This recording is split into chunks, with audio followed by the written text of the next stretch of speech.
les amis, j'espère que vous allez bien. Moi ça va. Alors je viens aujourd'hui avec un nouveau type de vidéo. Il s'agit aujourd'hui d'une story time. Alors je tiens à partager tout simplement avec vous cette histoire parce qu'elle me touche. Elle a beaucoup changé en moi, en ma personnalité, du fait qu'il ne faut pas des fois trop être courageuse. Voilà, je vous laisse tout de suite, sans trop tarder, commencer l'histoire. Alors l'histoire commence lorsque je devais chercher un stage. Donc dans un premier temps, je tiens à vous dire que c'était pas un stage obligatoire, c'était un stage optionnel. Donc c'est moi qui ai choisi de faire ce stage. Parce que j'avais 4 mois de libre, donc j'ai décidé de faire un stage parce que voilà, ça va me permettre d'avoir une expérience et puis en même temps, je vais avoir une petite rémunération qui va me permettre d'aider mes parents pour justement payer le loyer que je voulais garder en fait pendant l'été. Alors, ce stage, je le trouve dès mes premières recherches. Et du coup, j'ai pas hésité à dire oui, d'accord, je suis partante. Mais par contre, il y avait une petite condition que le lieu où j'avais trouvé un stage était vraiment très loin du lieu où j'habitais, déjà de 1. Et de 2, je connaissais personne qui habitait dans ce lieu, c'est-à-dire que je pouvais loger chez personne d'autre. Et bien sûr, moi, l'objectif, c'était justement que cette rémunération va m'aider à payer mon loyer qui est dans le lieu où j'habitais, c'est-à-dire 3, pour mes études. Et je voulais pas en fait relouer un autre logement pour le stage, donc c'était pas l'objectif. Donc, on a demandé, mon père m'avait dit, demande s'ils veulent bien te donner un logement. Donc en fait, j'ai demandé, ils m'ont dit oui, bien sûr, avec plaisir. Pourquoi pas, on a un petit local dans la même structure où vous allez travailler, vous pouvez loger là-dedans. Donc ok, tout va bien jusqu'ici. Le jour arrive où je devais partir en stage. C'était très compliqué parce qu'on va dire que ce lieu était, on va dire, un village. Donc en fait, il n'y a aucun moyen de transport qui arrive jusqu'au lieu. C'est-à-dire, il n'y a pas de train, il n'y a pas de taxi. C'était un tout petit village au milieu de nulle part. Et moi qui n'ai pas de permis, je devais y aller. Et comment? Donc en fait, j'ai eu un petit peu de difficulté à y aller, mais c'est pas grave, j'y suis arrivée. Le jour où je suis arrivée, donc j'ai tout de suite commencé le travail. À midi, on m'a proposé d'aller voir le lieu où je vais dormir. Donc je vais loger pendant 4 mois. On me montre en fait un lit au milieu d'un couloir et c'est tout.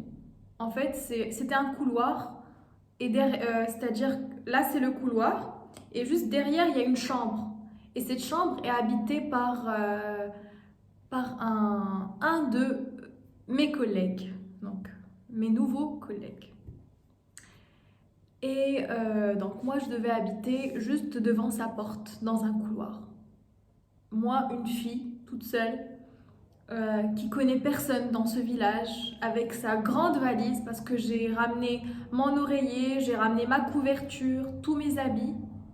Je me retrouve dans un couloir avec une personne qui habite dans une chambre.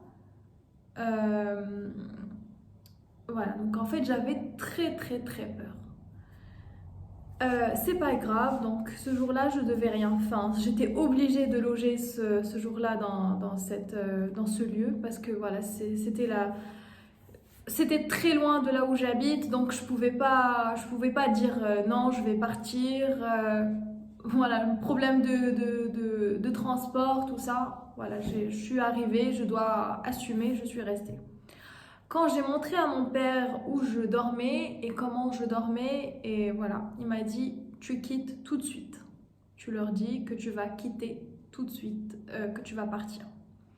Mais comme vous savez, quand on signe une convention de stage avec l'école, c'est pas toujours facile de quitter. Donc le lendemain, je suis partie demander à mon responsable que je pouvais pas en fait loger dans ce lieu. C'était quand même très risqué pour moi. Moi qui est une fille, j'ai besoin de me changer les habits, j'ai besoin d'avoir un petit peu d'intimité.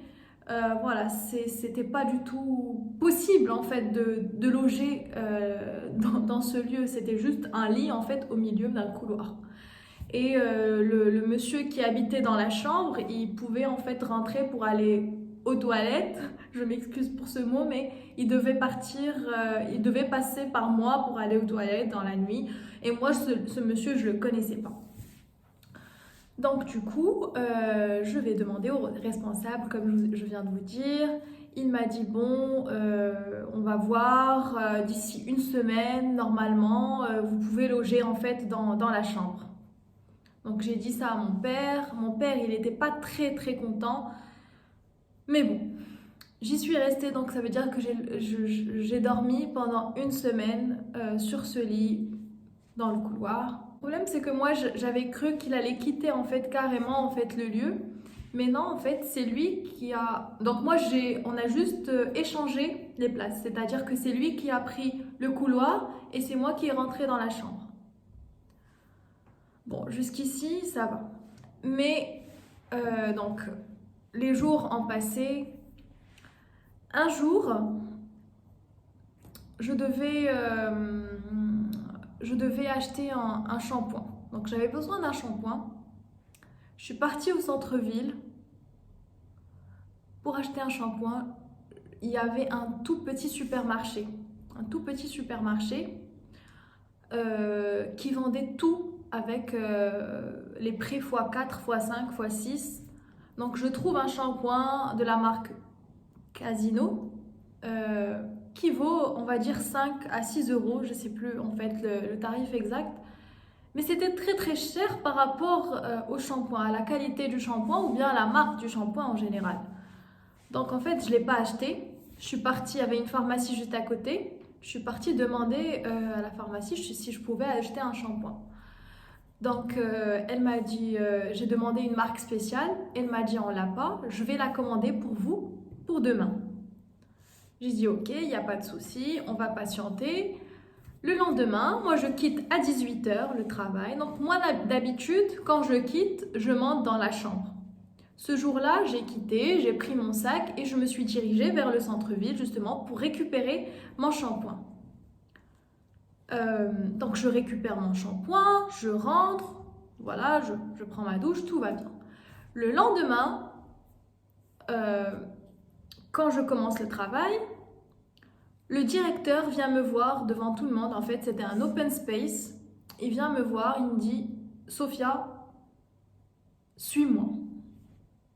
Je l'ai suivi en cuisine. Il m'a dit, regarde, il reste... le l'évier, il est bouché. La poubelle, elle n'est pas sortie. Regarde, il y a des miettes.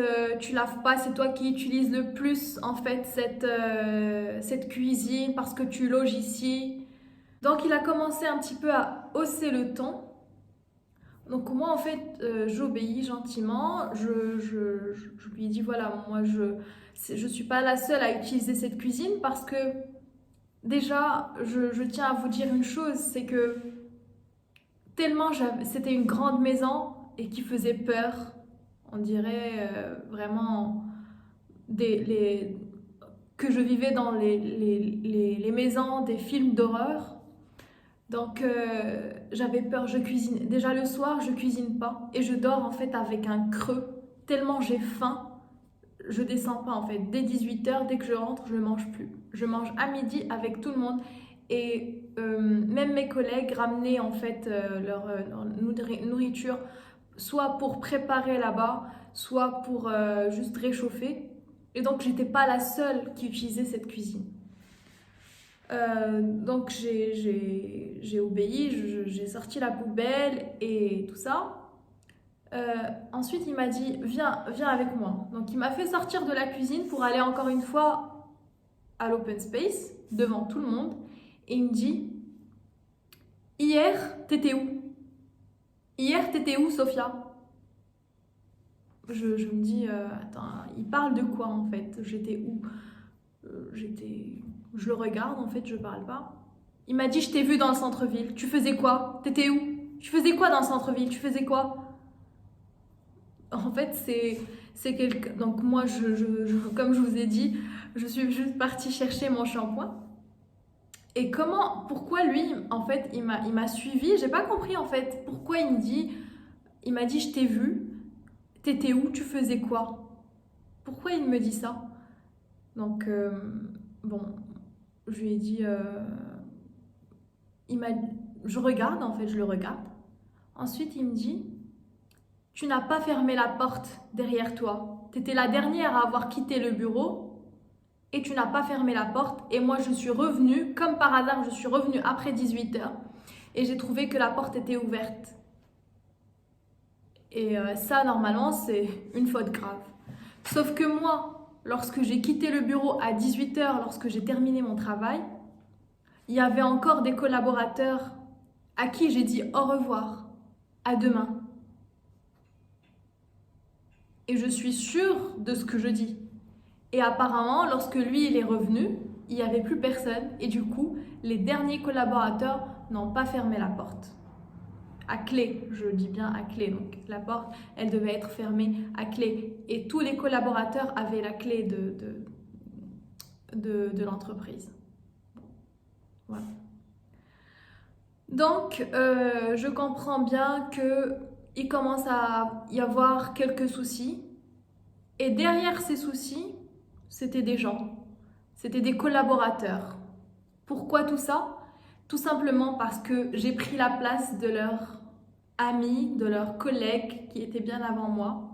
Et je pense que c'est lui qui a un petit peu monté la tête aux autres. En fait, j'imagine ça comme ça. Je ne sais pas jusqu'à présent qu'est-ce qui s'est passé exactement. Et du coup, bon, moi je lui ai dit non, j'étais pas la dernière à avoir quitté le lieu, quoi. J'étais pas la dernière. Et en fait, moi j'ai fait une petite course rapide. Donc voilà, j'étais pas la dernière. À midi, donc j'ai travaillé normalement. J'ai pas aimé en fait comment ils m'ont parlé, le fait qu'il m'a parlé devant tout le monde, parce que je dis bien que lorsqu'on veut parler avec un collaborateur ou bien avec un collègue dans un lieu de travail, surtout dans un lieu de travail, il faut plutôt être voilà, dans un lieu où personne ne va nous entendre. Parce que c'est quelque chose qui peut déranger l'autre. Parce que moi, ça m'avait vraiment dérangé et j'avais honte parce que déjà de un, j'avais rien fait et j'ai pas aimé comment il me parlait. Alors du coup, ce qui s'est passé, c'est que moi, en fait, à midi, je finis, en fait, c'était un vendredi. Alors le vendredi, je travaille pas l'après-midi. Donc je finissais vers midi 30, je me rappelle plus exactement. Je suis sortie en fait, je suis partie au centre-ville pour prendre un sandwich parce que j'avais pas envie de rester avec tout le monde. Déjà parce que voilà, ils m'ont pas respecté et j'avais besoin de réfléchir. Donc je suis sortie. J'ai pris mon sandwich et en fait, ce jour-là, il devait, parce que c'était une association qui faisait des colonies de vacances, il faisait des formations pour les animateurs. Donc ce jour-là, il devait mettre des lits pour les formateurs, pour les animateurs qui vont arriver la semaine d'après.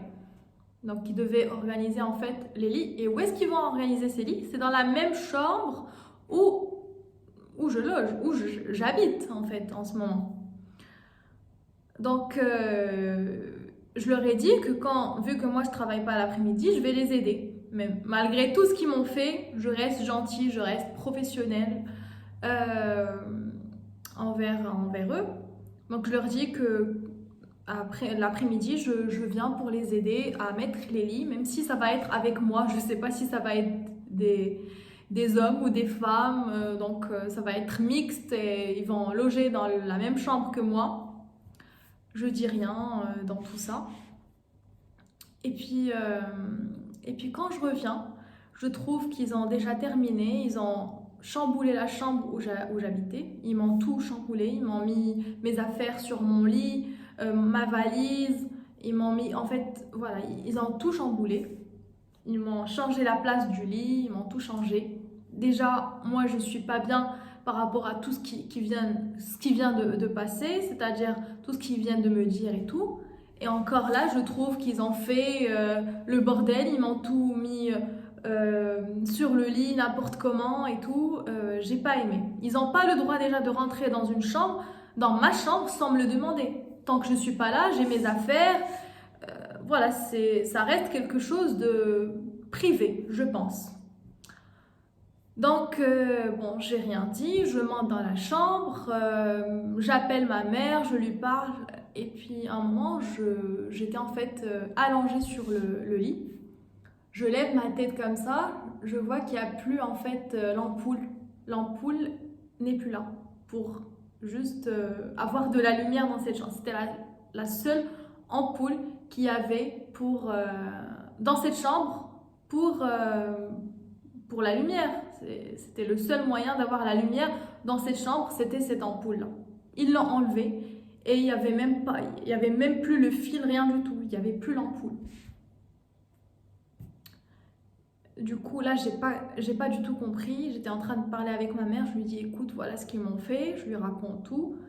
Et puis, je lui dis que, voilà, maintenant, ils m'ont même enlevé l'ampoule.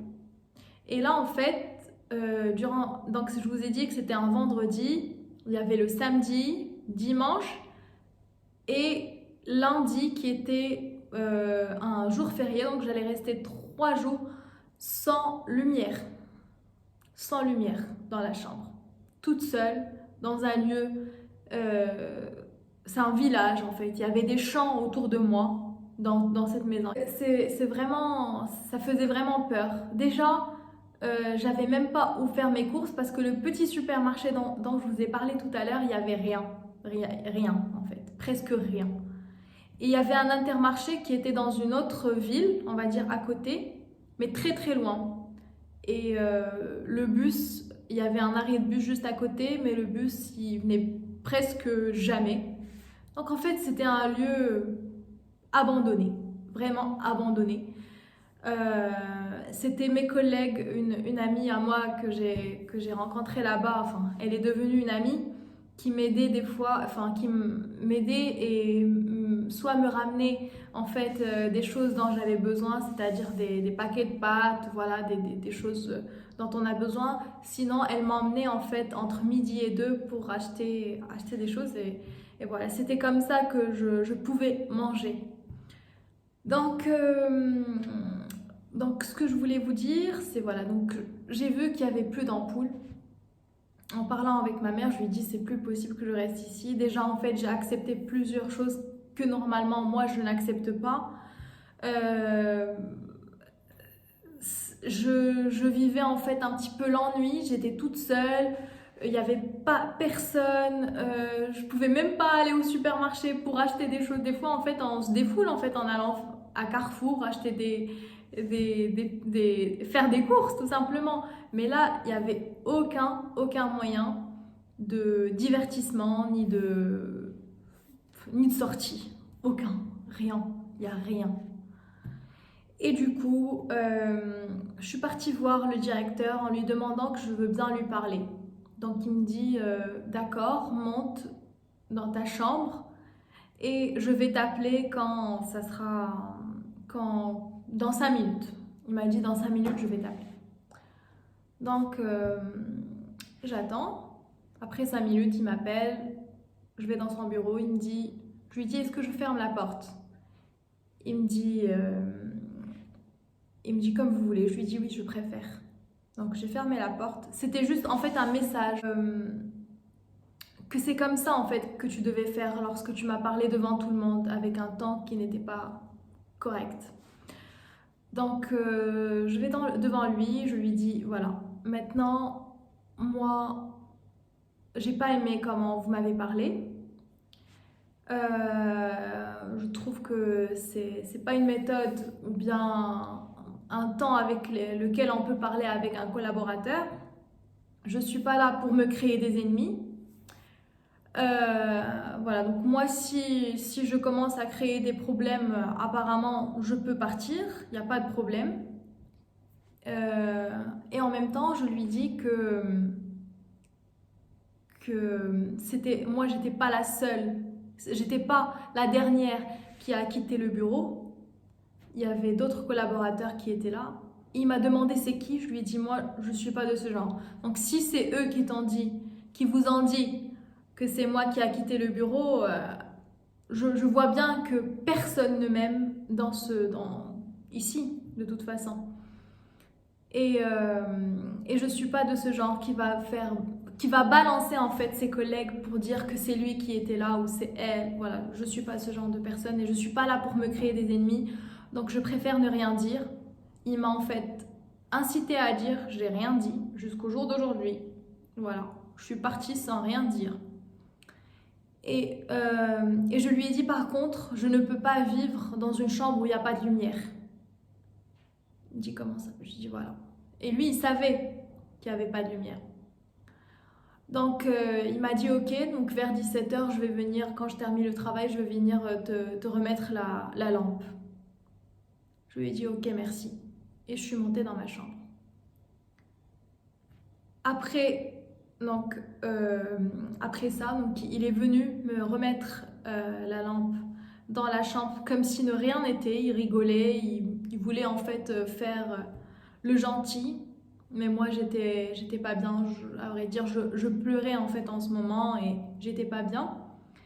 Et à un moment, il me dit, en partant, il me dit tout à l'heure, tu avais dit que personne ne t'aime, mais moi, je t'aime. Là, bon, je le laisse partir, j'ai pas compris. Le soir, je raconte tout à une copine à moi. Je pense qu'elle peut se reconnaître ici si elle regarde cette vidéo. Elle m'avait dit Sophia, il faut que tu quittes ce lieu. C'est bizarre. Comment ça, il te dit je t'aime? Bon, moi, en fait, j'avais pas compris ça comme elle l'avait compris. J'avais compris que voilà, il m'aime bien, c'est normal, mais bon, elle l'a compris comme ça. Je sais pas jusqu'au jour d'aujourd'hui, encore une fois, si c'était un fou, si c'est un malade, je sais pas du tout, mais il a l'air d'être. Donc, il me met la lumière, je passe 3 jours catastrophiques. Déjà, les jours d'avant étaient catastrophiques, mais là, c'était pire.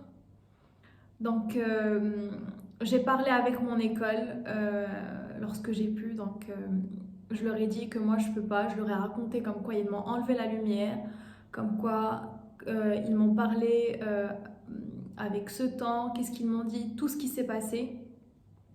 Et même l'école était d'accord pour que je quitte ce stage parce qu'ils m'ont dit on peut pas vous laisser dans ces conditions-là, c'est pas possible.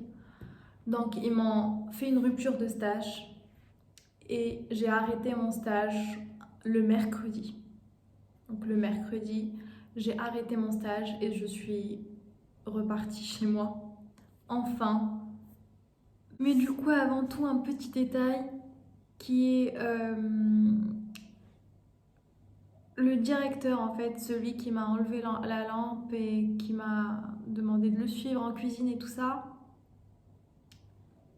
Samedi, dimanche, je vous avais dit que lundi était férié. Le mardi, sa femme a appelé en fait l'entreprise pour leur demander si son mari était bien au travail parce qu'il n'était pas rentré en fait de la nuit et qu'elle savait pas du tout où est-ce qu'il était. Et ça m'a encore plus fait peur et ça m'a confirmé le fait que je devais absolument quitter ce lieu. Ceci rejoint en fait le fait que ma copine m'avait dit pars parce que c'est quoi ça, il te dit je t'aime, c'est pas normal. Donc voilà, j'avais peur. Je suis partie du coup mercredi d'après. Heureusement que j'ai eu la rupture de stage. C'était vraiment une chose qui m'a vraiment sauvée en fait de tout ce que j'ai vécu en fait pendant les 2 mois. Je m'imaginais pas encore vivre 2 autres mois dans un lieu comme ça. Et du coup, voilà, c'était ça mon histoire. J'espère qu'elle vous a plu, qu'elle vous a un petit peu diverti. Voilà, c'est aussi le sujet de ma chaîne. C'est un petit peu du divertissement. On passe du temps ensemble. Et en même temps, peut-être ouvrir les yeux aux étudiantes ou bien aux jeunes qui veulent partir toutes seules ou tout seuls dans des lieux qu'ils connaissent pas forcément.